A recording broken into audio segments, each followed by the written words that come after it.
Hi, I'm Helen Gregory. I'm curator of McIntosh Gallery, and I'd like to welcome everybody here tonight for the panel discussion for Stories We Tell Ourselves, guest curated by Matthew Kyba. I'm very much looking forward to the discussion tonight, focusing on the work of the exhibiting artists, Emii, Alrai, Farooq, who'll be speaking on behalf of himself and his collaborator, Miriam Lin Shooten, and Jacqueline Wang Nguyen. I'm very grateful for all of you for making time to participate tonight, since I know you're all in different time zones. And I know that for some of you, it's quite late or also possibly very early. Asil won't be able to join us tonight because of these time zone issues. Unfortunately, it's the middle of the night in Kuwait. So Asil, you will be missed. Tonight's panel discussion is a co-presentation between McIntosh Gallery and the Art Now class in the Department of Visual Arts here at Western. So I'd like to thank Liza Urich for your ongoing support of these collaborations between the gallery and your class. I'd like to welcome the students from Art Now, as well as my own students in the Museum and Curatorial Studies program here at Western. And of course, to everyone else who has been kind enough to join us tonight. I should note that after tonight's discussion, Liza may invite her students to remain online for a few minutes, just for some course-related housekeeping. Before we begin tonight's event, I would like to offer a land acknowledgement. We acknowledge that Western University is located on the traditional lands of the Anishinaabe, Haudenosaunee, Lenape, and Chinongton nations, on lands connected with the London Township and Sombra Treaties of 1796 and the Dish with One Spoon Covenant Wampum. With this, we respect the long-standing relationships that Indigenous nations have to this land, as they are the original caretakers. We acknowledge historical and ongoing injustices that Indigenous peoples, First Nations, Métis, and Inuit endure in Canada, and we accept responsibility as a public institution to contribute towards revealing and correcting miseducation, as well as renewing respectful relationships with Indigenous communities through our teaching, research, and community service. So with that, I am happy to turn the show over to Matthew Kyba. He's the guest curator for Stories We Tell Ourselves. Matthew is the former executive director of Forest City Art Gallery here in London, and the former curator of exhibitions at the Visual Arts Centre of Clarington in Clarington, Ontario. He is one of the coordinators of the Ministry of Culture and Tourism, which is a contemporary art space in Columbus, Ohio, where he is now based. And he is recently, and correct me if I'm wrong with this, Matthew, you have recently taken on a new position as curator at Bowling Green State University's Fine Art Galleries in Bowling Green, Ohio. So Matt, I'm going to pass it over to you so that you can have the honor of introducing Emii, Samir, and Jacqueline. Thanks so much, Helen. Thank you everyone for attending the talk today. It's quite special to be able to have so many artists that are currently in different time zones and different spaces, different places in the world together with us to do this talk. So thank you to the artists for being available. I wanted to also thank the McIntosh Gallery for all of the help that they've done so far, and I'm really looking forward to the discussion tonight. I'll let each artist introduce themselves a little bit. They're going to be talking about their practice and their works within the show, and then we're going to go on to some topics and thematics that the artists will talk with each other and myself, and then we'll have a short question period at the end. So Emii, if you want to start us off. Hi. Hi, Emii. Thank you. Hi. Sure, I'm happy to go. Thank you very much for having me this evening. It's lovely to be here. I'm currently in Leeds, where it is 6 minutes past midnight, so it's quite fun to be doing a kind of graveyard hour or like graveyard shift online.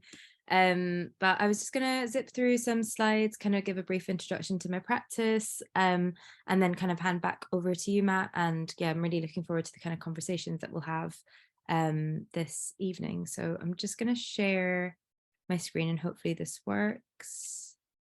Can you guys see this? All good? Okay.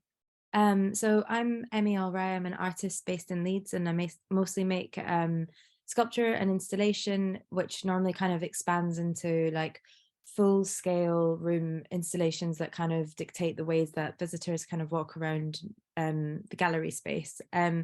I initially trained as a museum registrar and had a career based in museums professionally before turning into, or having a career as an artist, which I have now been doing for 2 years. So I'm really interested in these kind of tensions between like museology specifically, and how museums, I think, historically have kind of built these narratives around objects and artifacts that don't necessarily belong to the places where they're kind of displayed. So I kind of focus mostly on art or like objects from I guess like what's termed as the Middle East or that region, as that's kind of my cultural heritage, and those kind of objects which have historically been stolen and severed from those places and then kind of built into museological structures within the West, how the West kind of builds these narratives of value and hierarchy. I'm really specifically interested in armature as a mode of display,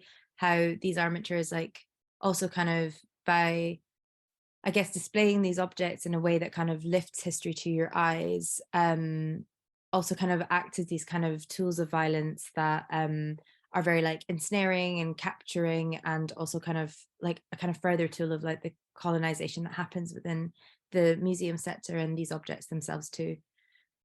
So this was a piece or an installation that I did at Jerwood Arts called Passing of the Lilies, which the show Stories We Tell Ourselves, like the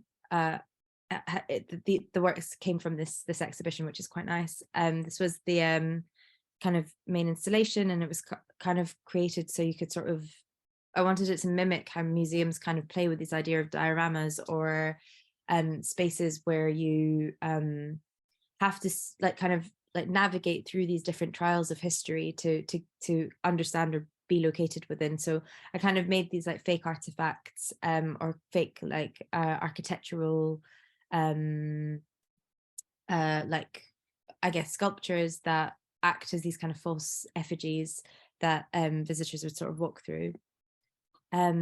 These are some more installation shots. I was really specifically interested in lilies as well as the kind of idea of something that is alive within this installation, when we actually consider so many of these objects as, you know, when we see them in museums, these are the things that like hold these kind of keys to the past, and how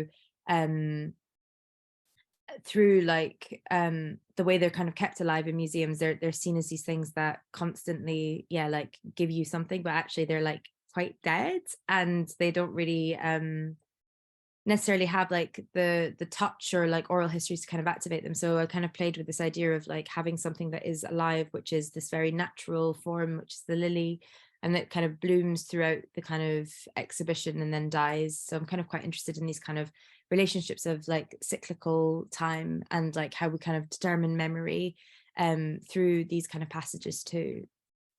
Here's another installation shot of the show at Jerwood. And yeah, I guess like I'm really like interested like specifically in like the ways in which museums, this is the Lamassu, which is an ancient deity from the Assyrian kingdom, which is at the British Museum. And I'm really interested in the ways in which these objects have been like literally taken away from the places where they were found and like cemented into these like rigid walls of the museum. Therefore, like kind of like they become as extension parts of these institutions. Like, architecturally, they don't really like belong anywhere else through like the way that they've kind of been installed. So I'm really interested in that, and I'm interested in like the ways in which people kind of navigate that. You can kind of see this also in like the Temple of Dender in Metropolitan Museum in New York, these kind of false effigies of history and this idea of recreation, which kind of like leads into like other elements of the practice where I kind of make work with really interested in texture and material as like also like a kind of vesicle of understanding memory and like embodied knowledge, and I guess like mimicking things that look like they might be from a certain place, when actually I use like a lot of transnational materials such as like plaster and sand and clay, which kind of forms the kind of environments that we kind of thrive in as humans.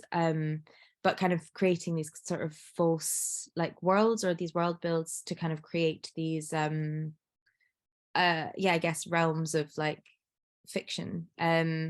So this was my first solo show in Sheffield. Again, sort of kind of mimics itself again. A lot of the work that I do is constantly reappropriated, and this piece here was like part of the piece that was at Jerwood, and I'm really interested in how these kind of sculptures like travel from time to time and like kind of imbue themselves with these like different passages of exhibition history or the people who've kind of visited them. And again, this idea of like forgery, like these some more examples of the work that I kind of do, working with salt dough and like inks to kind of recreate these ideas of like mosaics that you see at like the Pergamon Gallery, or these objects and artifacts that have historically been stolen from Iraq. But I'm really interested in like the kind of crapness of these materials, and like how something like this for a second can be incredibly theatrical in the way that like you believe it as something that could be an artifact when it's not at all. This is another installation view. But yeah, again, part of my kind of practice through museology as well, and working within the museum profession as well, I'm really interested in the idea of romanticism of time and the romanticism of archaeology specifically, and how that sort of trickled down into I guess like pop culture and the way that we think about artifacts and the hierarchies and powers that we assign to those. Like this is a photograph that was taken actually by Agatha Christie, which is really interesting. Her husband was an archaeologist called Max Malawan, and he would go to the Middle East you know, in the kind of 1930s, 1940s, and she would go with him and like take these photographs and also excavate with him, and wrote this book called Come Tell Me How You Live, which is incredible, very racist, but also like very interesting book. And it's all about this kind of like this deep romanticism of like time unearthed and what that means to like rediscover these things, but also that relationship of those objects then traveling and being like removed. And I'm quite interested in those ruptures that kind of remain. And I guess also like here's a picture of Indiana Jones, my first ever crush, love him so much. But like how this kind of trickles again like into this idea of pop culture, the way that, you know, the opening of Tutankhamun's tomb by Howard Carter, who's pictured here, who I had a poster of above my bed when I was a kid.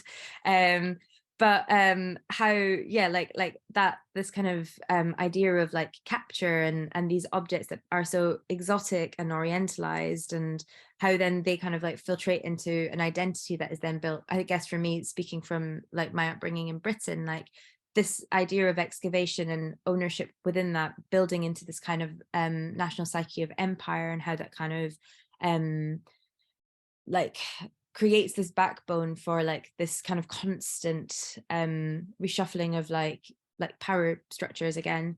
And yeah, like Indiana Jones, and you know, there's a scene in Raiders of the Lost Ark where he is stealing the golden idol from a temple, and he's being beaten up by a Nazi outside, and he says to the Nazi, this object belongs in a museum. And it's like, babe, I actually don't think it does. I feel you're also being the colonizer here. Like, do you know? So I'm quite interested again, like in this dynamic. I'm just going to whiz through a couple more slides and then I'll kind of hand back. But yeah, the way the practice kind of has manifested is this kind of recreation of objects that I've seen in museums, which I spend a lot of time with, and kind of creating again these kind of fictive worlds, using backdrops to kind of really create these like full-bodied narratives that kind of situate the viewer with this idea of like a congruent understanding of you know, how we've really been trained to look at objects, and objects which then become like exoticized through like, yeah, I guess the way that we kind of interact with these museological structures. This was a boat that I made that was 5 meters long at the Tetley in Leeds. And then this was a project I did earlier last year called The Courtship of Giants, again, playing with this idea of scale and mass to kind of create spaces that you can kind of go into and like think about texture and what these kind of textures might like insinuate more so than like the objects themselves. And also arrows, because arrows are cute and hot. And this show traveled to Workplace Foundation. I was sort of sprawling into this idea of like museology, but like thinking also about ideas of like captured objects and the kind of like Victorian relationship with melancholy and things that like how violence is so normalized within, I guess, like British culture, or possibly like museological culture too, how these objects are like constantly wounded by the armatures that they're kind of pertained against. And yeah, I was thinking quite a lot about lexicons around like violent imagery and how they're really like sexualized and really like I guess again romanticized. Like a quiver is the term for like a pouch where arrows like sit in, and I was like, this is such an interesting word, and similar to a crossbow bolt is called a quarrel, and they're very like romantic terminologies, but they actually denote something that is incredibly violent, that kind of still again links to the museum. And here's some stills of like a film that I made called Capture, which kind of delves a bit more into museology, 35mm photographs that I took at the Musée de Marseille, and thinking really about the ways in which like objects are stored or collected and what is seen as important. Is it important that they're the objects that we see, or is it important to know about the landscapes that those objects come from and the kind of histories those landscapes hold as well, how they also have the ability to be ghosts. And again, kind of permeated through like really changing spaces through like large scale sculpture and this kind of idea of like physical labor kind of coming into that space to and putting your body into these kind of monumental installations, and that kind of relationship to like a cumulative mass of collections in museums and stores as well. And yeah, I think that's me. I feel like I've just whizzed through that. I hope that was somewhat legible. I feel like I'll hand over back to you, Matt, if that's okay. Yeah, thank you so much. That was fantastic. I hope we talk more about Indiana Jones later. I think that's a very like relevant topic for the show. Thanks so much, Emii. I do appreciate that. Next in alphabetical order is Samir, I think. I think so, yeah. Okay, okay, that's good. Okay. Samir, thanks so much. I'll give you the floor. Great, thank you. Thanks everyone. Emii, that was so beautiful. I'm such a mega fan, and this is the first time I've heard you speak, so it was just so nice. And I also think arrows are really hot. And I don't know why they haven't factored in my work yet. So hi everyone. Buenas tardes de la Ciudad de Mexico. I'm zooming in from Mexico City, where I'm here for a month working on a large sculptural work, a tandoor oven to bake sort of traditional Pakistani and Afghan bread for the people of Mexico City. So we'll see how that turns out. But I'm not going to talk about that today. Instead, I just wanted to focus on the one work that Miriam Linschoten and I have contributed to this beautiful exhibition, which is it's a 20-minute experimental video called "The Museum Visits a Therapist." So I wanted to use this opportunity just to really dive into the film and give some extra insights about how it came to be. So I will share my screen and go to full screen. Great. Does that look good? Great. So we, Miriam and I started researching the Tropenmuseum collection, which is the main ethnographic museum in Amsterdam. In 2018, we were granted permission to work on a project there. And so for about 2 years, we just observed. We went to the museum regularly, in the past, we had done a lot of projects building speculative museums or building imaginary museums. But this time we wanted to really dig into Dutch colonial past, because I went to art school in the Netherlands, and Miriam is Dutch and went to art school in the Netherlands. And we wanted to sort of come back and do a project there. So the first period of filming was really watching what was happening. And what we noticed was something quite interesting was the workers in the museum. So we noticed some tendencies, like tremoring hands, repetitive gestures of cleaning, brushing, of steaming, these painstaking gestures that museum workers would go through on a daily basis, acts of care for these objects, which, it's quite an interesting situation, caring for an object that was, violently uprooted from its original context.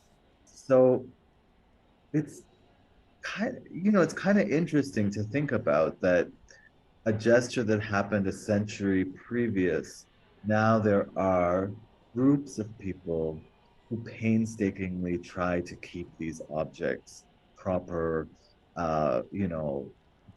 in proper display quality.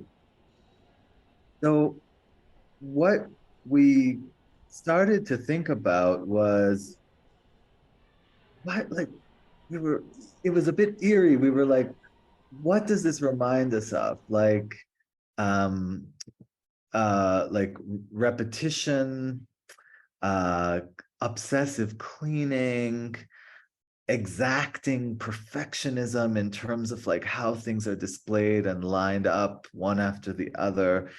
And we slowly began to see a lot of similarities between post-traumatic stress disorder, obsessive compulsive behaviors and symptoms.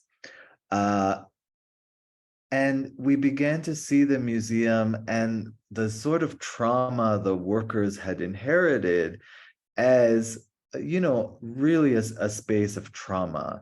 Whether the workers knew that they were continuing this sort of heritage of theft, but we sort of really began to make these connections between sort of other instances where we saw, psychological behaviors, which, seem to be close to how people who were maintaining the theater of the museum, like how they were acting as well.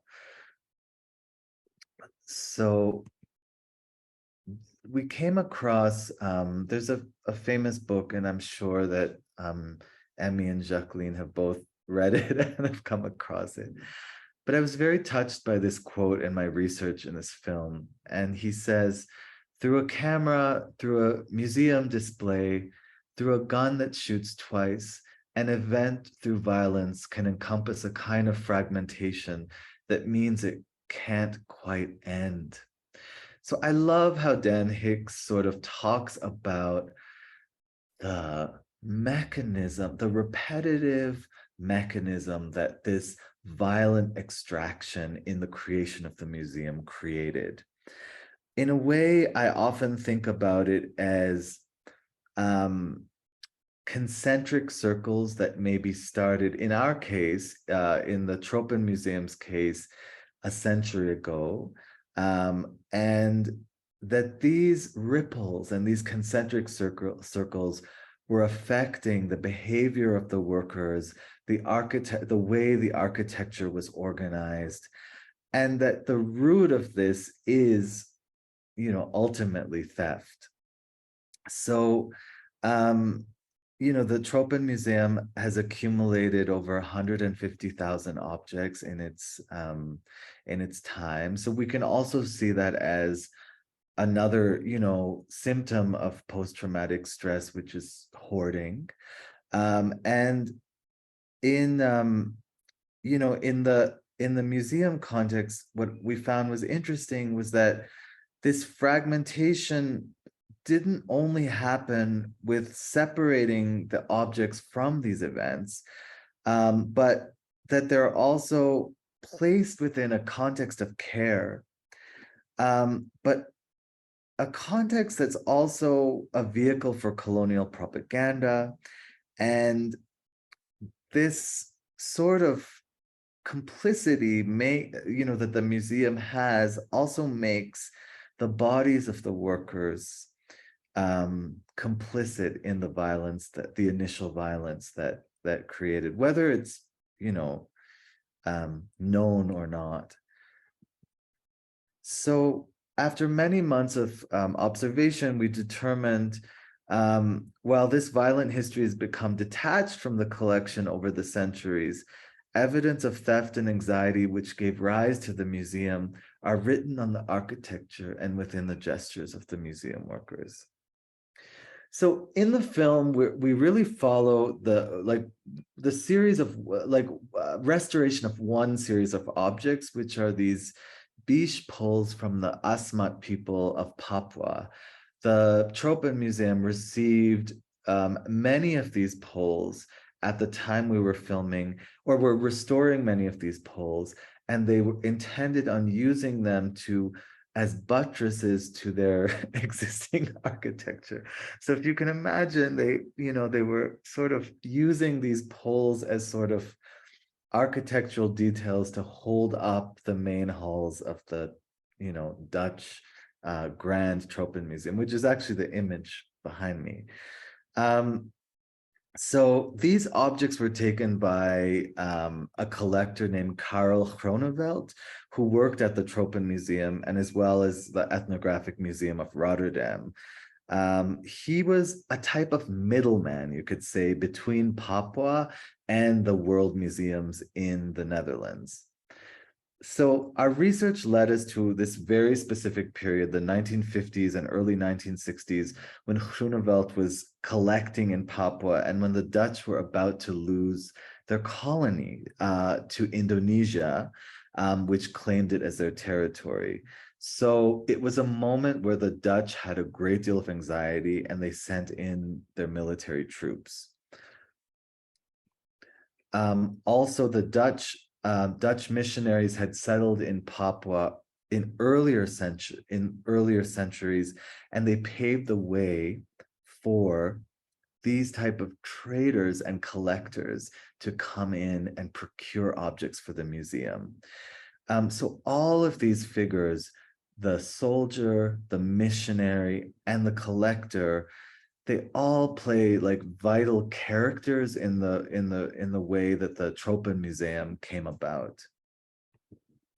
So to evoke this history, we dug into a lot of archives of these Dutch figures, stories from veterans, letters between the collector Groeneveld and the museum, and diaries of missionaries. And so we compiled all of these sort of quotes and accounts into a singular voice, which we ultimately called the voice of the museum, because the museum was fueled by all of these characters.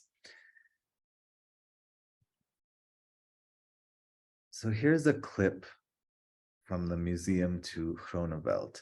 Honorable Sir Groeneveld, in the area of, let me just go back here.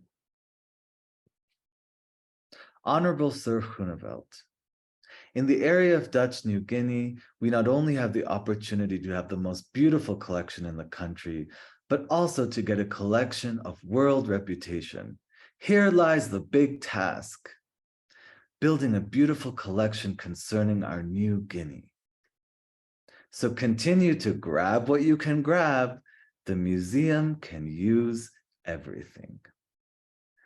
So this was an example of actual correspondence that was happening between the museum director of the Tropen Museum at the time and Karel Groeneveld.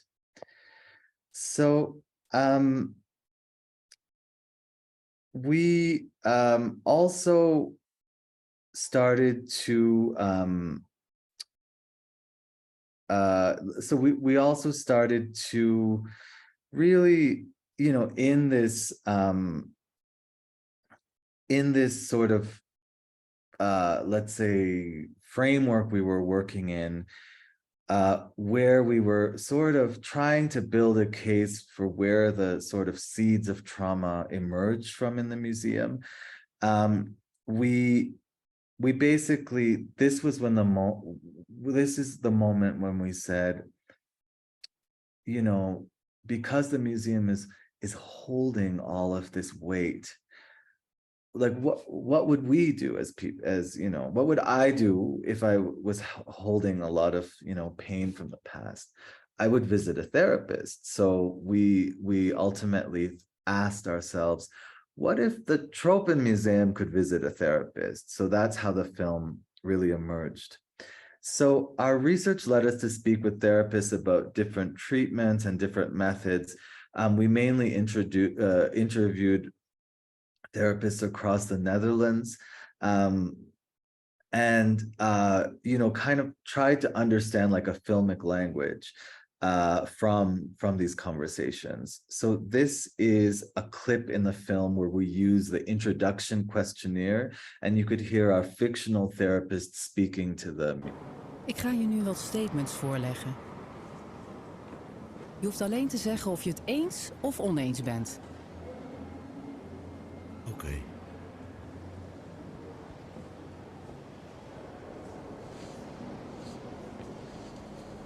Als ik iets kwijtraak, voelt het alsof ik een deel van mezelf verlies. Eens.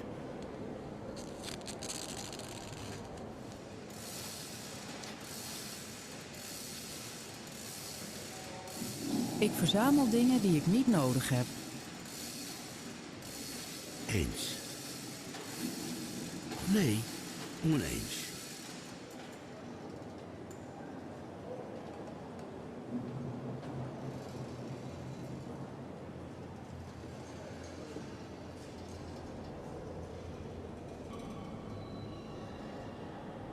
Ik krijg mijn gedachten moeilijk onder controle. Oneens.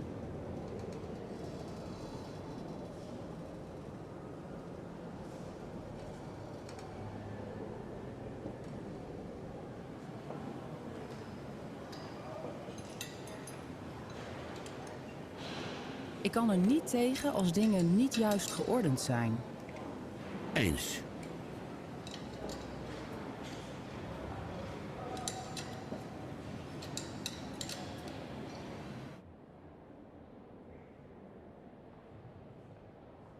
Ik werk heel nauwkeurig en daar ben ik trots op.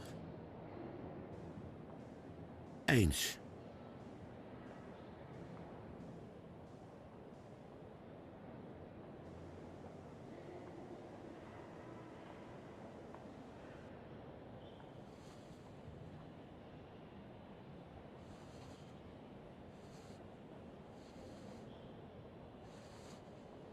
Ik ben erg gefocust op details, orde en structuur.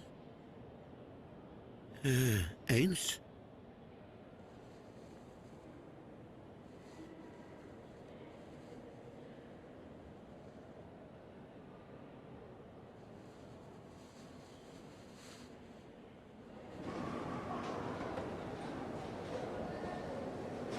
Er zijn goede en slechte cijfers.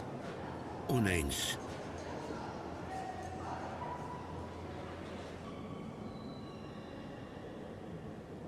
Ik vind het moeilijk om dingen los te laten. Eens.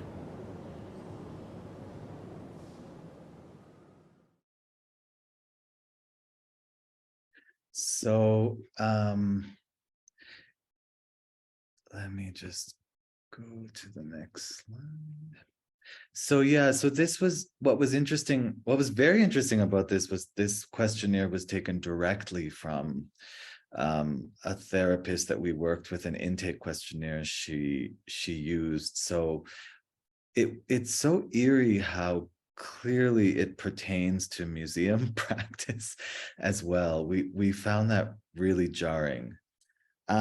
So another way that, for those of you who've seen the film, that our filmic language has been influenced by sort of the therapeutic language, or psychotherapy language, is through the therapeutic mode of EMDR, which is eye movement desensitization and reprocessing.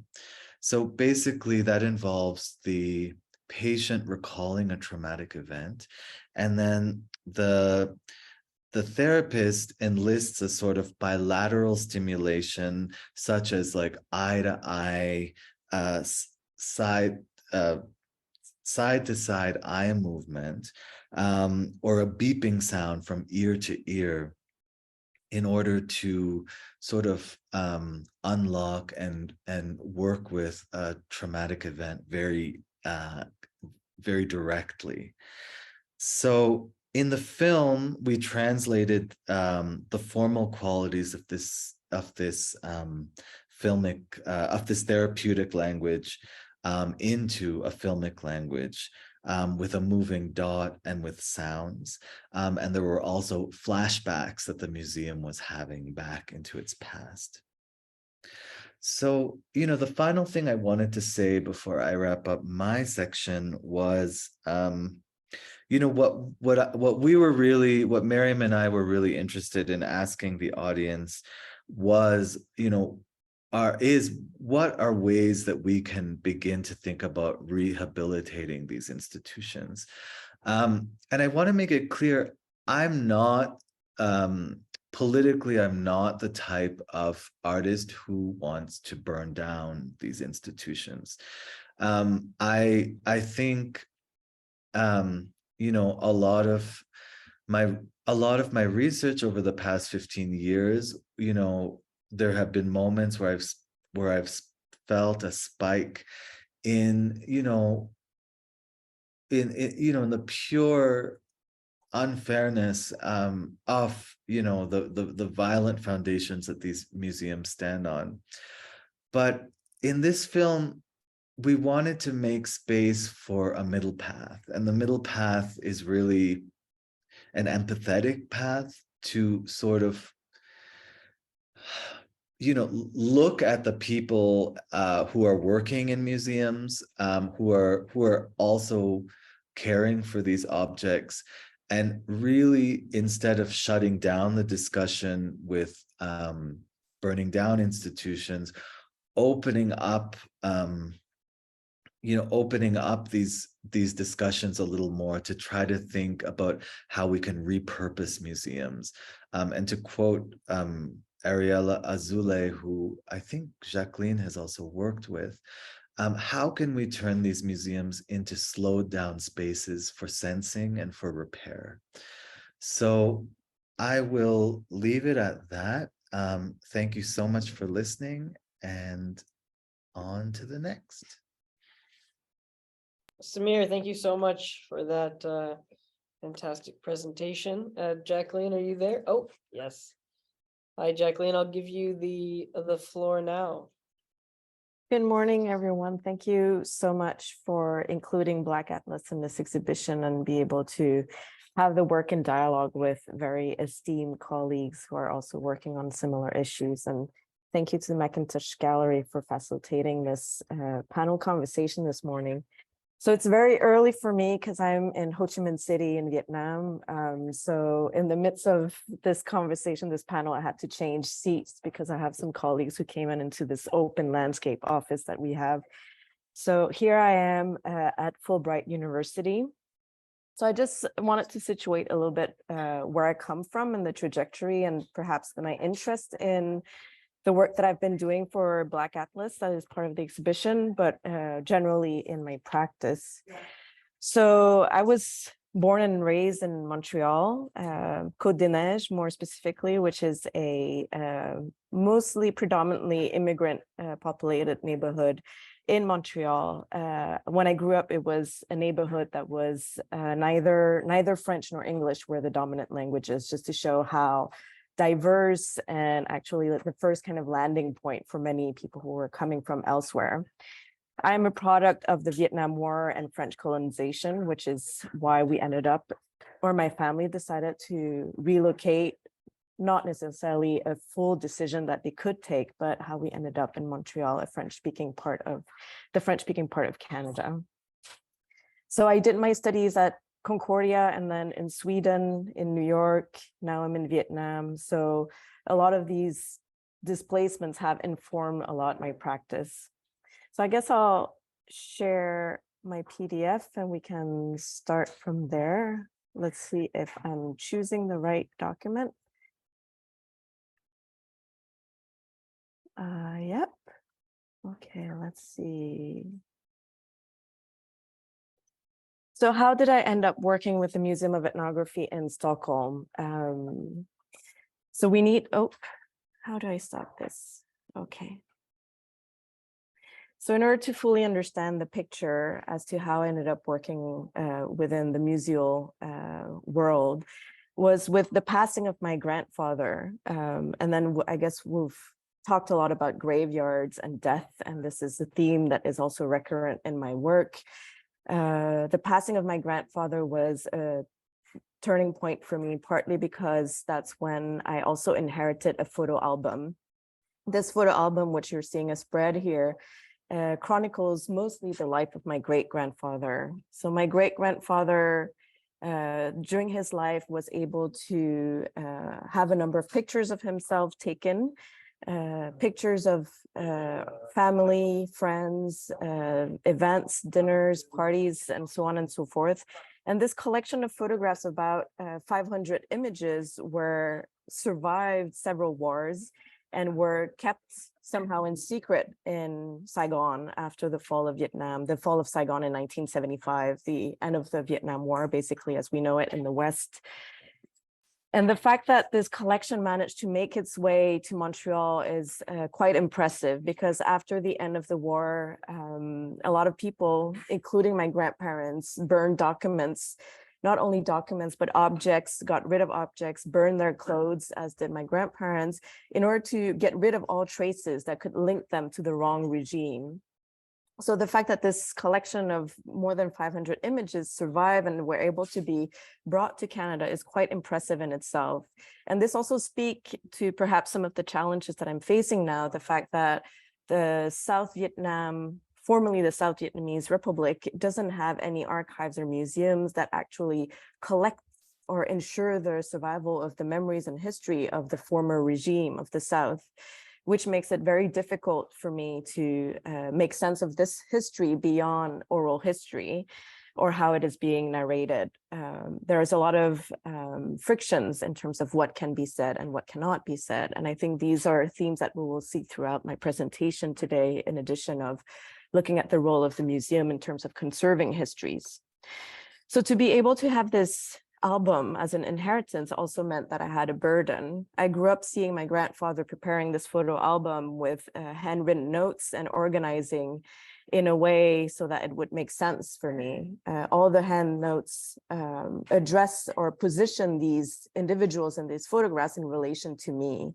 So this is your great grandfather, for example, in French and in Vietnamese, which meant that this album is meant for me to inherit and to ensure the survival of its memory.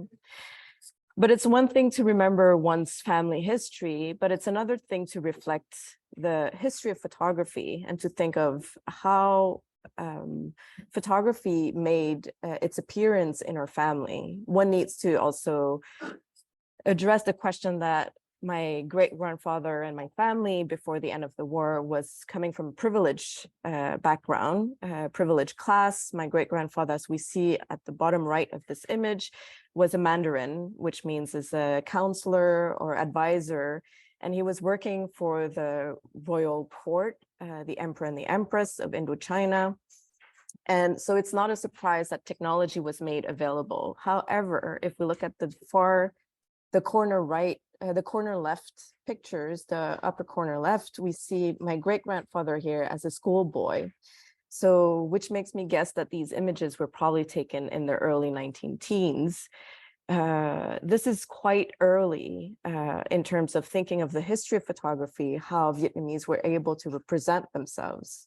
So beyond these studio images that are professionally taken, somewhat professionally taken, it begs the question of who took pictures. One could think that, of course, the history of photography is mostly narrated from a French perspective, but by seeing all these images, it leads me to kind of think that actually Vietnamese also took images. We'll just keep that in mind while I'm looking through the work that I've been producing. But this photo album is, if I can say, a trigger point to bring a lot of questions and thinking around who preserves history, who keeps history, who narrates history, and how are these objects traveling? What is the material culture related to representation, and how does it move from one space to another?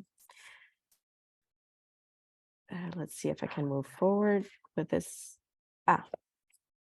So this is a picture taken of the 1920s. We see that it's a more personal setting, family setting, in the private sphere. My grandfather is the one standing at the far left who took care of this collection of photos and put it together. My great-grandfather is the adult standing to his left, and then all my family standing or sitting next to them. And at the far right, there's a maid who's helping with caring for the children and the home. And we can notice the class difference here by the fact that she's not wearing any shoes. So as I mentioned earlier, the fact that these images actually talk about different spheres and spaces, and particularly the private sphere, makes me think that actually it wasn't a French colonizer who came in and took pictures of these settings, but actually probably a Vietnamese. I inherited with that a manuscript that details the family genealogy back to 1779. So the different generations since the founding of the Nguyễn dynasty. So in 2015, my grandfather passes away.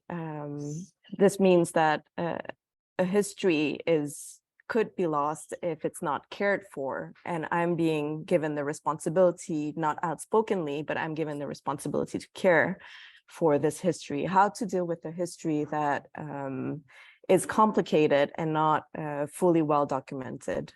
At the same time, the Museum of Ethnography in Stockholm, where I was based at the time, has an open call and invites artists to come and work with their collection. Here we see the storage space of the Museum of Ethnography from 1927 on Wallingatan in the center of Stockholm.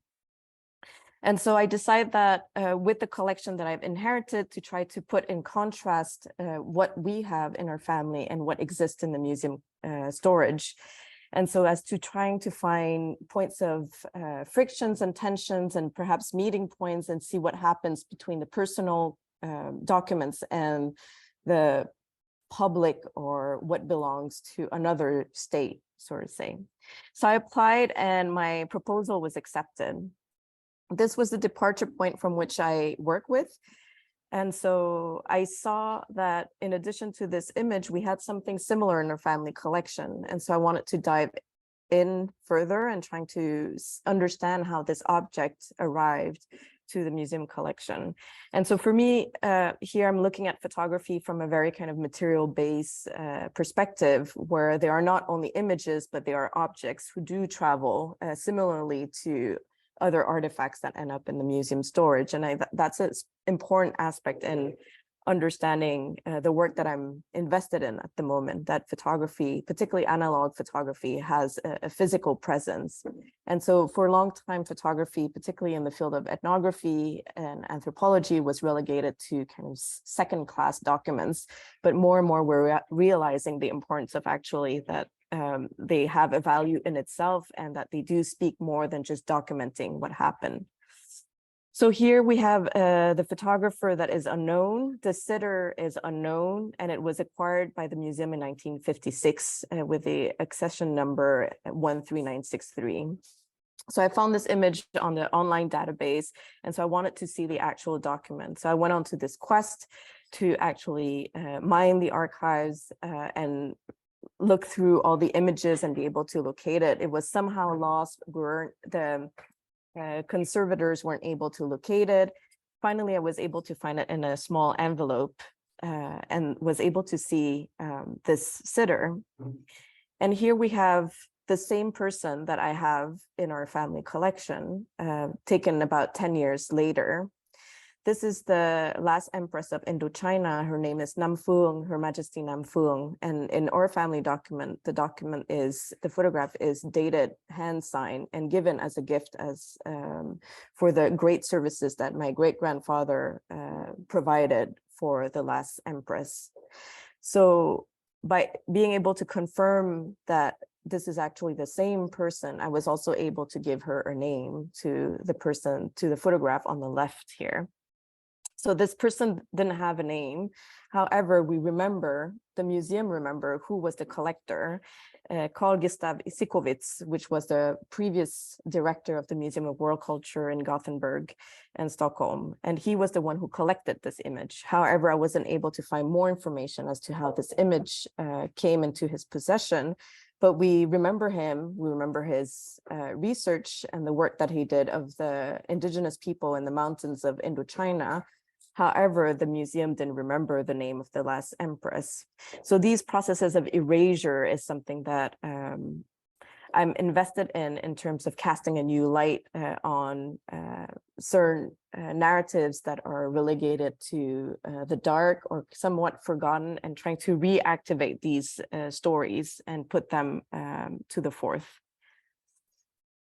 So before moving into looking at Black Atlas and the shift that happened from a proposal to Black Atlas, I'll just share a short video that documented my residency at the Museum of Ethnography in 2015. What was initially supposed to be a 3-month residency turned out to be a year-long residency, since I was so invested in working with the museum, and that, as Samir pointed out, this kind of slow process of actually spending time with objects and the infrastructure of the museum. So this is a short video of, 2-3 minutes. I'll just share it now. So last fall, I conducted a residency at the Museum of Ethnography. As part of the research, I investigated the museum's photographic collections with a focus on how personal and institutional histories collide in the archives. And through a series of workshops, my goal was to raise the questions: how does the family history of migrants, based upon vernacular photography, create friction when put in relation with institutionalized documents? And also, what type of meaning is thus constructed between the vernacular and the official documents? Towards the completion of my residency, I submitted an exhibition proposal to the curators. I wish to delve deeper into some of the questions that I had explored during my time in the museum, namely, how is an archive or collection constituted? How do material culture, artifacts, or photographs travel to become a source for knowledge production in the West? In other words, how did the world come to Europe? Museums of world culture have seldom questioned the logistics of transporting artifacts to their collections. For example, in April 24th, 1888, esteemed explorer and recipient of the Viga Medal, Wilhelm Juncker, delivered a paper at the Swedish Society for Anthropology and Geography. In his presentation, in which he recounts his multiple expeditions to Central Africa over the course of the previous decade, he mentions that certainly more than 20,000 people had carried his burdens. For me, it became clear that large-scale expeditions with complicated logistical endeavors demanded to be looked at more closely. So based on the photographs found in the archives of the Museum of Ethnography, Black Atlas reflects upon the administration of racialized labor for transporting material culture from foreign countries to the museum's storage. With this exhibition, I aim to turn the ethnographic gaze back onto itself.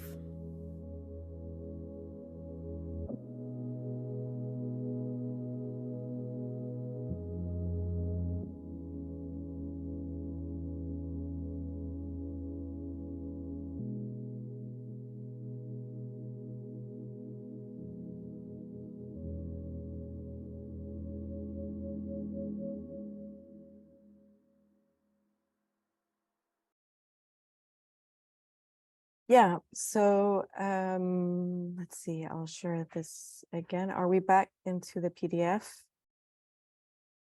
Hopefully. Yeah, so I guess for me, in order to justify the shift from the family photo album and to kind of look at the museum and its collecting practices was a gesture of refusal. I decided that actually how much I would edit and curate and explain our family photo album in the context of the museum, it would always be seen through the ethnographic lens. And so for this reason, I decided that actually I wanted to put aside the family photo album and to be able to work with that material on my own terms and not through the framing of the ethnographic lens and understanding of how these images could be read. Instead, I tried to reproduce similar methods of ethnographic reading of images, but through what was existing already in the museum and trying to unpack actually images and documents that revealed the processes of collecting. And so here we have Black Atlas. The title of the work, Black Atlas, refers to Atlas is, of course, the Greek mythological figure that is given the burden to carry the world on his back.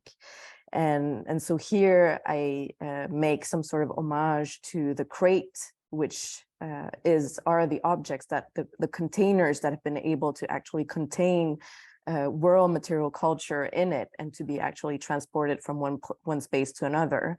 And Black is my understanding of Black in a British, Anglo-Saxon British understanding of Black from the 70s, 80s, where Black was a all-encompassing word that we're able to describe non-white bodies, basically. So all the indigenous and local, often particularly men, who were forced into this labor of actually transporting this world culture from one place to another. Particularly in the video, for example, I make reference to Junker, who actually relate his story of actually needing 20,000 men to be able to transport these objects. So it's a kind of mass scale extraction process to be able to create this storage in the West from which knowledge is being created from. And so I was very much inspired by the film Statues Also Die by Chris Marker and Alain René from 1953, in which in their opening line of the film, that was, by the way, also censored almost for 10 years because of how critical it was of the French colonial project. But they open the film by saying, when men die, they enter into history. When statues die, they enter into art. This botany of death is what we call culture. So here is, again, the reference to funerals and to death and graveyards that we're looking at. But I'm looking at how this graveyard was composed. So if we look at I'll just talk a little bit more in short about the Black Atlas and the different elements that compose this installation.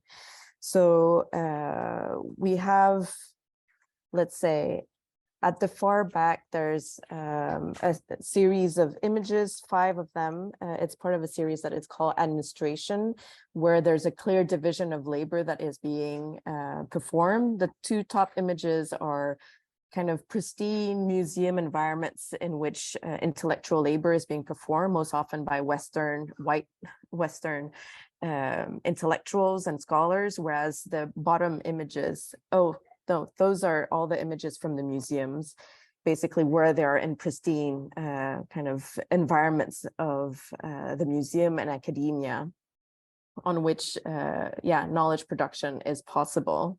Whereas the rest, the pedestal that is facing that image, I don't know if I have a front image, actually I don't.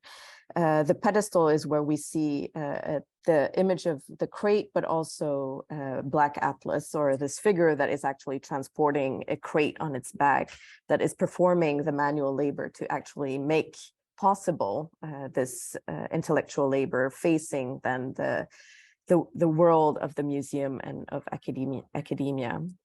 At the far, in the front of the image, there's a crate which is title. Oh, what is the title? I can't remember. The Burden of Knowledge. So it's like looking inside of a crate in which we see objects that have been collected, and with arrows that are pointing in all directions, kind of looking at this excessive euphoria of actually trying to fill the storage as much as possible. As Samir pointed out, this desire or this eagerness that the museum can make use of anything. And then what is standing in the middle of the room is number 17, which is the cover of a crate by one of the most prolific explorer and researcher ethnographer in Sweden, Sven Hedin. So it's one of the cover of the crate that he used, in which objects were transported. And then on the far right, with the, I think I have another image here. Here's a kind of visual index of different documents that inform Black Atlas as a overall, overall installation. And together with the exhibition or the installation, there's also this book that I've produced titled Creating the World. So the act of putting the world in a crate, that was co-edited between myself and curator Rado Istok. And the contributors include Ariel Zuley, Erika Flink, Åsa Barati Larsson, Vincent Normand, Gabriel Moser, Michael Barrett, and Wayne Modest, that probably Samir has been in conversation with at the Troppen Museum, because he's a curator of the Center for the Center for Research on Material Culture, if I remember correctly, housed in the Troppen Museum.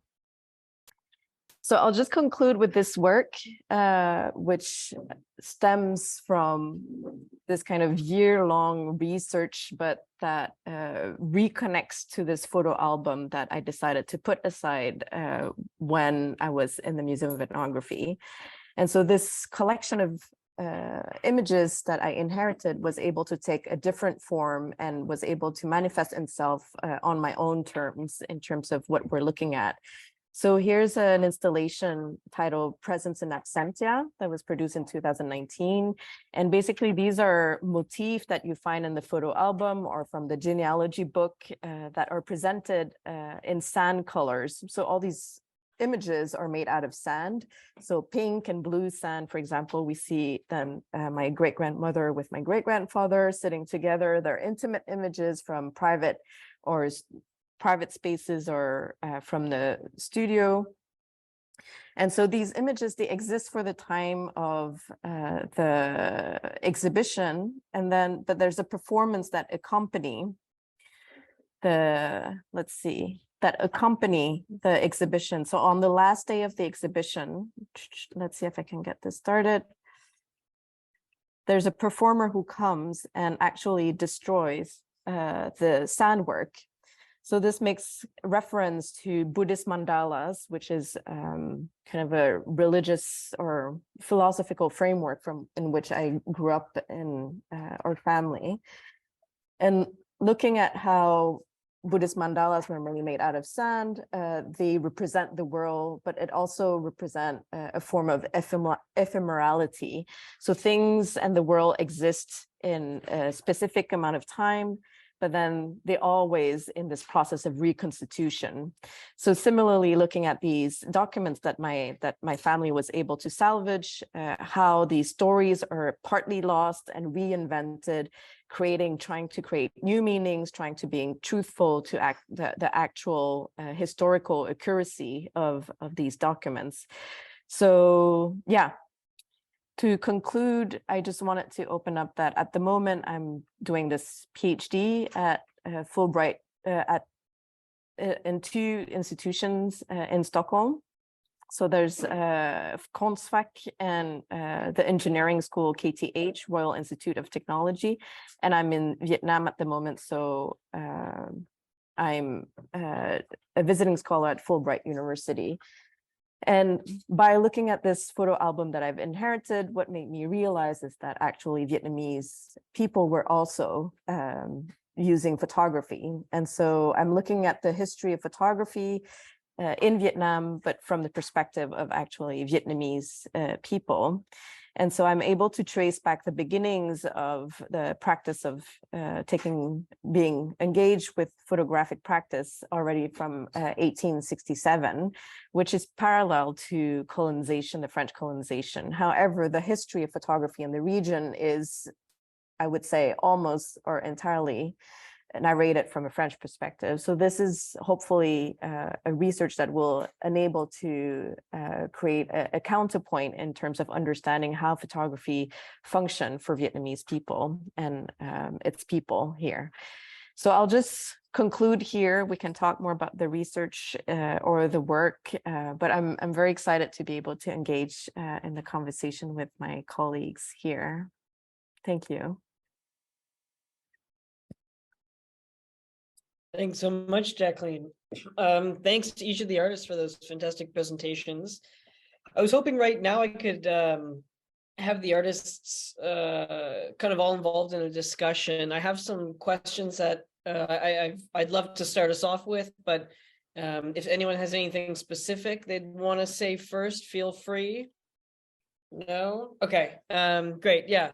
So I guess I would love to chat with you all, each of you having been to or lived in or visited Canada, and then of course having gone off and visited a number of different museums elsewhere around the world.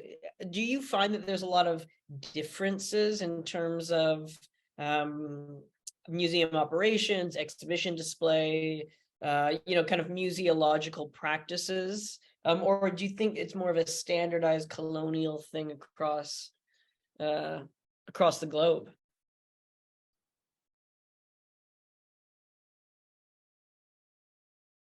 I can go with this one maybe. I don't know. I think as somebody who's like visited quite a lot of collections, like just through both working in museums and then just from my own personal like interest and enjoyment, I think that like the kind of modeled standard is very much like something that you see in museums across the world, and I think it is literally like this kind of I guess it's very much built off these kind of like 19th century ideas of the museum, and I think it's very much like distilled within this kind of colonization of like display. I think it's very much like modeled on top of like the kind of early museums that kind of opened up, which were these kind of like collectors' houses or like collectors themselves, like, you know, kind of having these salons that people would kind of visit. And I think a lot of like the museums that we see now like are still kind of modeled off this kind of cabinet of curiosity style display mechanism, which I find quite interesting. I think it's quite rare to find museums that kind of sit outside of that. And like, I just, even off the top of my head, I'm trying to think of like a place and I'm like, I'm not really sure I can, because I think they still kind of, there are quite a lot that still kind of use these similar types of mechanisms throughout different types of displays.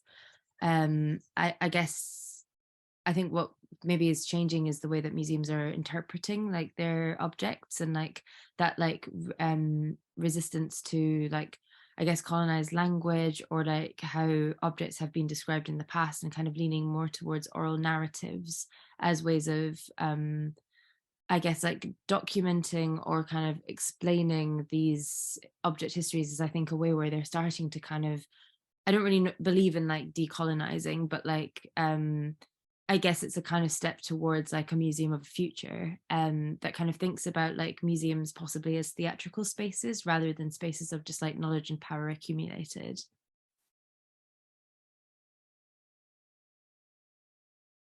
Thanks so much, Samir. Jacqueline, do you have thoughts on that or responses? Feel free to just jump in also. Thank you. Yeah, I think based on the experience with the year-long residency that I had at the Museum of Ethnography, I just want to specify as well that the residency was part of a larger residency program with 10 institutions involved across Europe in terms of rethinking the narrative of what museums are doing with their collection by trying to include people from, not necessarily from Europe, but from the outside world.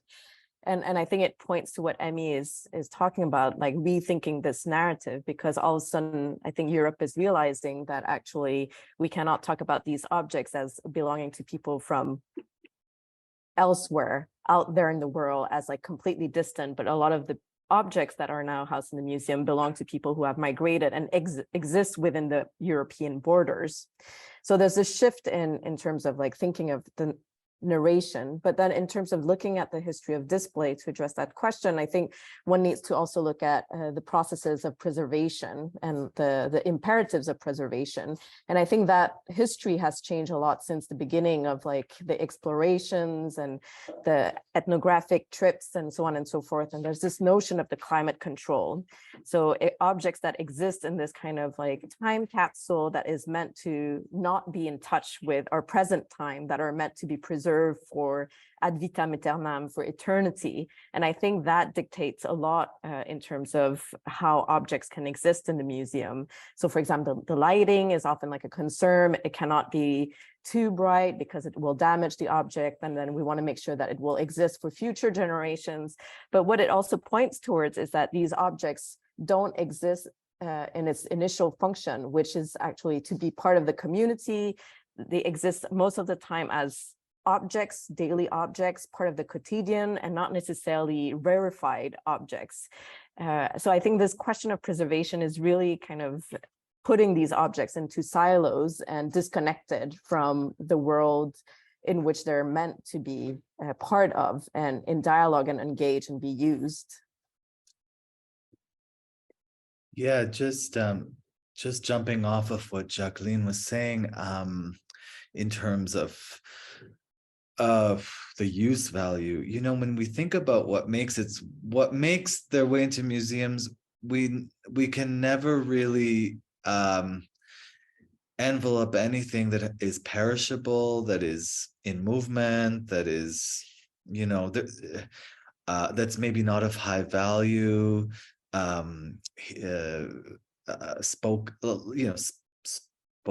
dialogue. You know, there's just so much about being human that never makes its way into the museum, that can never be captured by the museum. And in terms of, you know, our film with these biche poles from the Asmat people, they were never meant to be, you know, cleaned up and presented so beautifully in a museum. They were meant to be planted in a forest and to disintegrate. They're totem poles. They're meant to continue.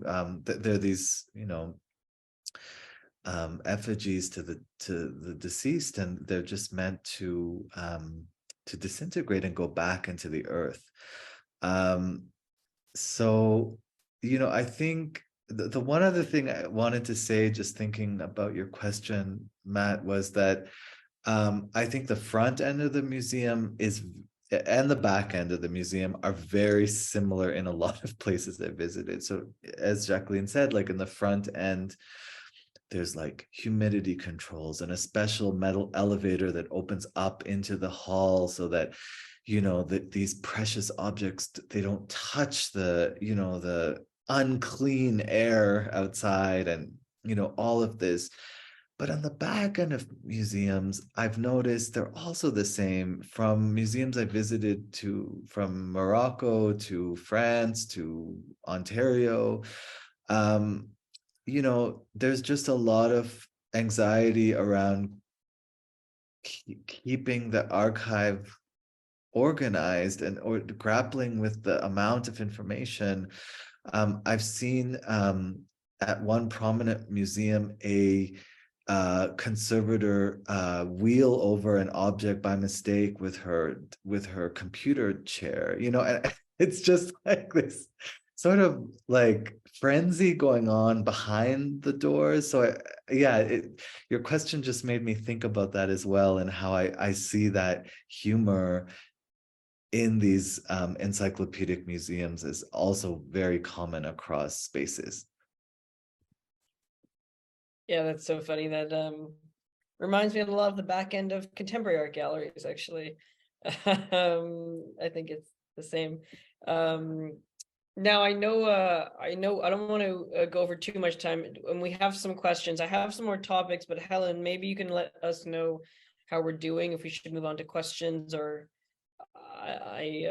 on time. Yeah, so I mean, we're still doing well for time. We've only got a couple of questions here, so I'll raise them, and then if you want to get back to your chat, then you can feel free. So the first question is from Peyton, and he is asking Jacqueline and Samir where we can find your films. Vimeo. So the two videos I've shown, yeah, they're open to the public, so they can be accessed easily on my account, Jacqueline Hoàng Nguyễn, on Vimeo. So my film is brand new, so it's in circulation now. So other than currently, at the McIntosh Gallery, it's also going to be playing at the Images Festival in May. It's playing soon at the Istanbul Experimental Film Festival and the Salem Film Festival in Massachusetts in September. So if you're around any of those places, you can check it out. And probably in about a year, I'll put it on Vimeo and just open it up to the public as well. So next we have a comment from Natalie, who says, not a question, but I really enjoy the topic and have never viewed museums in this way. I can definitely relate, as my grandparents also have trauma with the invasion of Hong Kong with Japan in the past. I don't know if anybody has any sort of comments or response to that. But if not, I'll just move on to this question from Maria. And she says, thank you for the presentations. They were truly eye-opening. Jacqueline, hearing you bring up the repercussions of French colonialism on your family resonated with me. My parents are from Lebanon. Out of curiosity, do you have an idea of how the French are remembered amongst your family members? Are they glorified? Is embracing French culture a necessary part of Vietnamese forms of identity today? Oh, thank you for the question. Yeah, I guess the French presence or values or ideas are somewhat remembered. I think my grandfather, who did this photo album for me, was actually a grand humanist. So he was really priding in actually elevating equality, brotherhood, fraternity, and ensuring that everybody had like equal rights, although those ideals were in stark contradiction with some of the Confucianist ideas of actually respecting the elders. The man should have more authority over the women, and all these things that just somewhat didn't make sense for me when I grew up, that he could actually live within these two worlds and be as adamant of these kind of two worldviews. So in that sense, I had those ideas or these values with me when I grew up. But I think more importantly, French language and its school system was what facilitated actually this kind of dissemination of Vietnamese in certain kind of French-speaking countries. And so that's how my parents ended up in Montreal, because they went to French school. And so it wasn't as, how to say, somehow stiff as France, but it had this like the self-made man dream of North America, but with the French language. So that's what they were hoping for when, they kind of were received in Canada. I hope it answers your question. She says, thank you. So we don't have any additional questions, but I will just mention that Josh has put a link to Jacqueline's Vimeo account in the chat.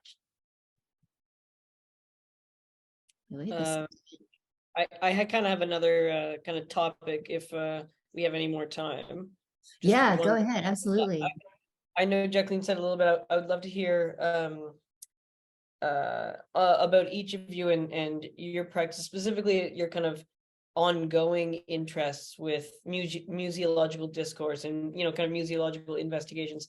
I guess ultimately what I'm kind of asking, and with this entire exhibition, is, helping uncover these latent and often kind of hidden power structures and propaganda and kind of colonial operations. So with each of your practices, where do you want to continue going with this? Do you find that this is something that will exist still in like a museum investigation, or you see it branching out?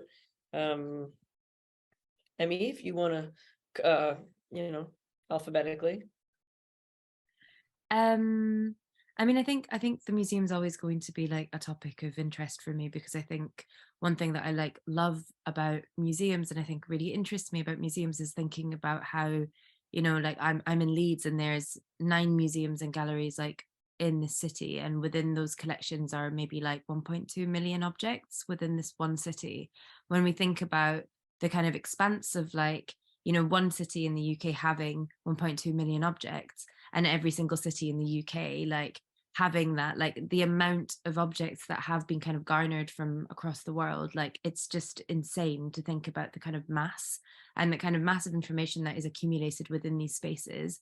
So I think for me, it's always going to be like an interest to like see what kind of objects there are, like what things, like have been taken from these places and like, are somehow like in a tiny village, like in the UK or like wherever. So I think that's something that will consistently interest me. And I think, but yeah, I don't know. I think I'm also just really interested in this idea of like world building that I think museums really perpetuate as well. Like really kind of creating these histories. And I know like a lot of museums are really kind of trying to change like their kind of ethos or their kind of like approach to like collections and displays. And I think, there's a lot of artists who are kind of being employed now to work through like decolonizing like schemes like within museums and kind of thinking about these collections. But I think at the core of like the museum, it can just never be changed. Like the bones of it are so infected with empire, like from its off, that I think,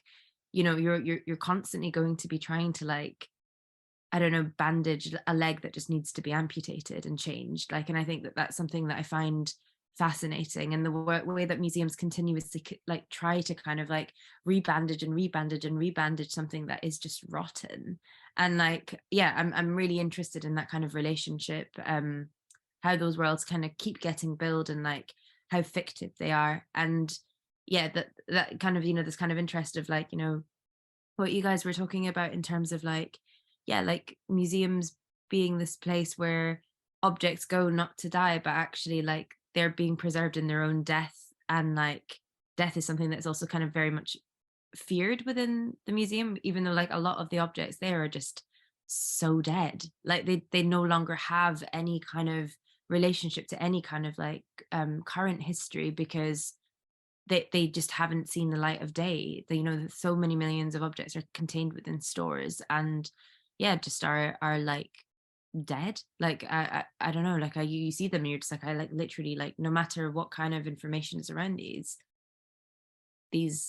don't exist anymore. Like, and I think that's really like, that will always like I think enthrall me. And I think like I love like the kind of theatricality of museums as well. And like, yeah, dioramas specifically, I'm like, bring back dioramas. Like I love them. Like I want to see like the stinking Viking huts too, like these kind of like perceptions of how like worlds have been created and how we kind of interact with them. I think will always be fascinating to me. But yeah, I mean, I don't know how the work will, I think like for me, like I will always have museology like some sort of focus. But I think, I know for recent projects, like I've really kind of delved into like looking at more natural landscapes and kind of doing more visitations into like natural world and thinking about like these spaces that like kind of begin these stories or histories rather than kind of like the residues of what's been left behind that we kind of collect and then world build from. So I think for me, that's kind of, I think, where I see my practice kind of going. But yeah, I just love museums. Like that's where my happy place is. Like I know, Matt, with you, like we went to the ROM in Toronto, and I think you saw like my full nerd come out while we were there. It's a lot. You went back multiple times. I did go back multiple times. Your short trip to Canada. You went to the ROM multiple times. God bless. I know. There we go. But yeah, I'll hand over to you guys.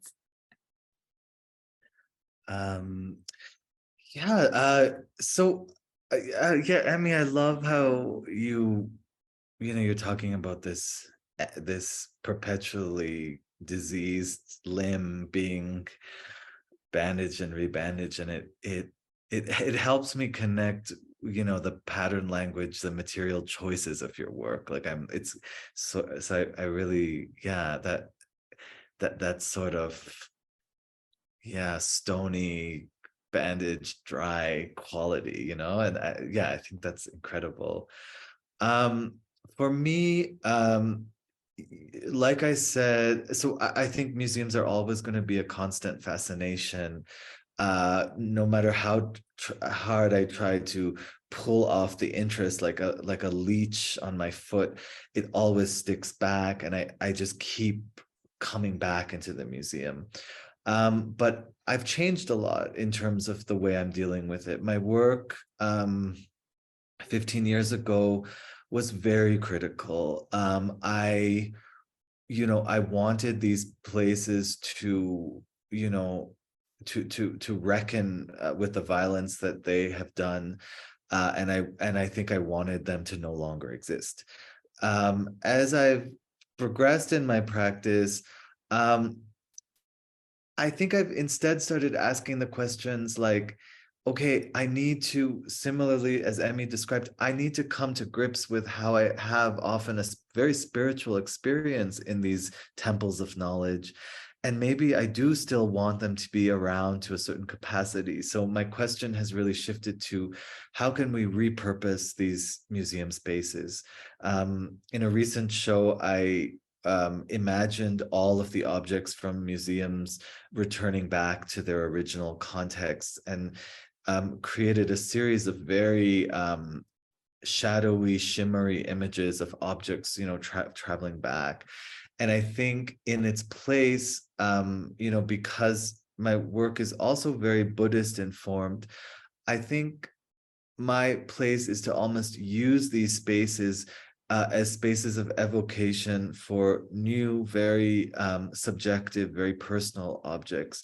So instead of making colonial travels across the world and building collections, my question is, can we close our eyes and begin a period of internal archaeology? Can we mine, from our own experiences and our own histories?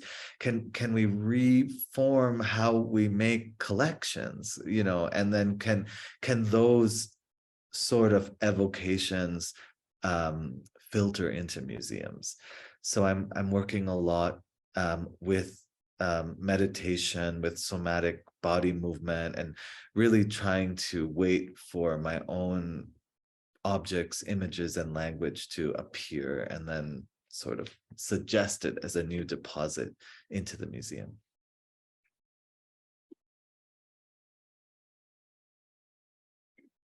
Yeah, I guess to continue on the previous comments, I think I just want to share with you all an experience or something that really stayed with me throughout this residency at the Museum of Ethnography that is not recorded anywhere in the book or in any of my writings or anything, but I think it's very indicative of how museums have been working so far, where as part of this residency program in the 10 museums, we were invited as artists to be part in this process of finding a new, not necessarily a new narrative, but crafting different types of relationships with the collections. And one of those museums, still in a kind of very colonial or kind of old mindset, couldn't fully understand what the artists would be coming. And then I want to also be careful about this idea of artists coming in and doing residencies in museum, because in a way, if we can talk about it critically, we're like cheap consultants for the museum. And I think I'm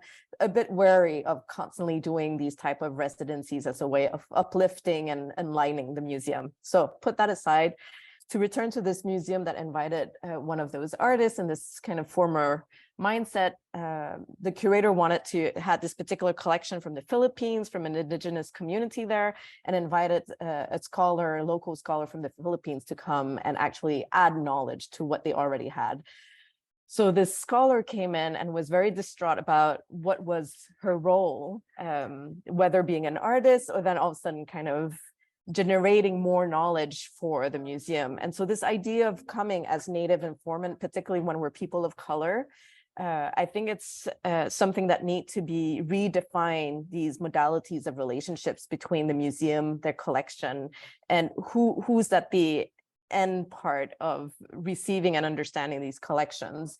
So I think it's part of this shifting of understanding the role of museums, which I agree that I fully respect as temples of knowledge, but I think it's in this redefinition of relationships that really, I think we're able to open up how we can think about these collections and engaging with, I don't want to say source communities, but actually with the different communities that museums should be in dialogue, not only as native informants, but actually as equal participants with how we address and talk and engage with these objects that are housed in museums. So yeah, I think museums will stay with me. Thanks so much. I guess I'll turn it over back to Liza or Helen or... I have a question. Well, first, I just want to say thank you. Thank you so much for doing this. It's an amazing exhibition. Congratulations. I've had the chance to see it a few times, and it's really stuck with me. So yeah, it's really great. It's really great to see the work in person and then to hear you all speak about your practices. And yeah, so I just want to say again, thank you. And thank you for navigating all of the strange time zones that we're all in. So that's great.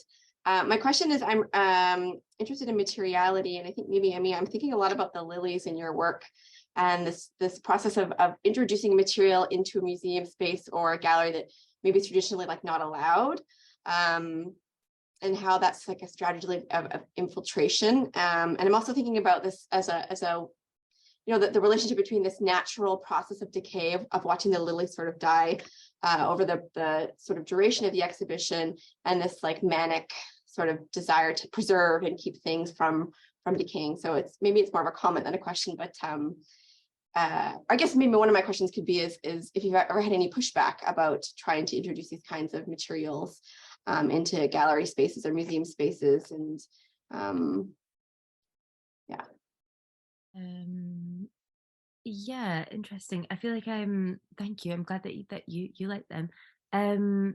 Yeah, I don't think I've not necessarily had a pushback from them. I think one of the things that I think was quite interesting, especially when I first showed them at Jarwood, was the visitor reaction to smell and these things becoming like this really sensorial space, because I think as the lilies opened, they just, you know, they emanate such like a kind of strong scent. And I think it's really interesting. I was speaking to somebody at the market near me recently about lilies, because I had some and she was like, I just can't bear the smell of them. And I was like, oh, maybe you know, maybe you had somebody who has, you know, worked in a morgue in your family, and like back in the day, I don't know, because I think back in the day, before they had refrigeration, they were used in morgues in a way to cover up the smell of the deceased. So they became really synonymous with death. And the market lady was just like, oh my God, maybe. And I was like, oh my God, how interesting. We should find that out. But yeah, I don't know. I think I've not necessarily had a kind of backlash against it, but I think it's that thing, I think, of, yeah, how do these things, yeah, I think it's that how do we become very sensitive or attuned to these things dying and seeing them kind of rot in the space. And I think what I find really interesting about them is the way that they kind of then fossilize and mark parts of the installations. There's bits of the installation that I've used which now have pollen on them, and they've sort of calcified in this way that become part of the texture of, you know, this kind of faux rock, and they kind of add this other kind of layer of this history to this object that, you know, was completely fabricated and imagined, but then through its travel, through its reappropriation, through exhibitions, has, you know, accumulated this kind of weight to it, or a story or a narrative. But yeah, I don't know whether it's been pushed back. I think it's more just the process of decay becoming really clear and really fast. And I think really like I think that's what, like, I love flowers. I always feel like less lonely in the company of them, and I like love watching them rot. Like not when they get minging though. Do you know what I mean? Like, we're not here about that because it's not cute. But like, yeah, I think it's just really interesting to see like that life cycle happen like really like quickly in front of you. And I think it really kind of reminds you of your own mortality in a sense. And I think like that kind of relationship with these objects that like are also supposed to do that in some ways, or museums kind of like have them in a way where like you are sort of faced with this kind of, yeah, I guess like mortality or this presence of time. But it's like constantly like in its own cycle. Whereas I think the lilies, like they have like a day that they just no longer exist. They just become stubs, they become slime, they become something that is no longer beautiful. And I think that that's something that I find really like intriguing. But yeah, I don't know if that answered your question at all. Sorry. No, it was great to hear you talk about it. Yeah, I was just really interested in introducing organic matter into a gallery space too, and just the experiential. And I'm glad you brought up the smell. So Yeah. I don't know. It's an interesting one with like organic matter, because yeah, people are always like pests, or like, well, how does this kind of work, and how do we kind of upkeep this? But I think also people like flowers, and I think somehow flowers seem to kind of, if it's like soil, sometimes there's more of an issue than kind of like floral arrangements, I think, which is quite interesting. Again, this kind of hierarchy of these materials that are natural, what things like do we allow in spaces and what things don't we? And yeah, maybe because flowers are just really beautiful. I love flowers so much. Oh my God, made me start crying. Thank you. Oh. One of the most shocking things I saw in a museum was in the Egyptian museum. It was a 5,000-year-old piece of bread, and I couldn't believe it. It was just so petrified and fossilized, and yeah, it was unbelievable. And it really got me thinking about what's left out of the collection and how little knowledge is actually transmitted to the future from these museums. That's such a perfect metaphor for museum artifact, is the petrified bread that has lost all of its like flavor and ability to nourish and anything. And this is this weird skeleton. Anyway, sorry. Sorry, Jacqueline, if you had anything, I jumped in there. I don't know. Yeah, no, I haven't found any petrified crumbles of food in the storage, unfortunately, or living matter. Okay, well, I guess thank you so much, everybody, for this amazing experience. It's just been so much fun to listen and learn more about each of your works, and then also just kind of see where your practices are going. I guess I'll give it back to Helen if you have any closing remarks. Yeah, only just to thank everybody for participating, and especially given, the time zones. I know that Emii looks like she might be ready for bed. Jacqueline has meetings. Everybody's going to sort of get on with whatever they have scheduled for now, like sleep, going home in my case. Yeah, just, thank you all so much for your generosity with your time and your ideas and your willingness to meet up in this forum. Yeah, I just, we're always extremely grateful when artists agree to participate in these things. And so I guess, with that, we can draw this to a close. And I believe that Liza's gonna keep her students here for a little bit longer. Yeah, thanks, Helen, and thanks for partnering with us on this as well. It's always a pleasure. Yeah. It works out, I think, extremely well for all of us. Thanks again. Yeah, I'm just gonna say, thanks again to everyone, and just ask my students to hold on, and I can let everybody else log off and, as you said, get on with their day or night. Thank you.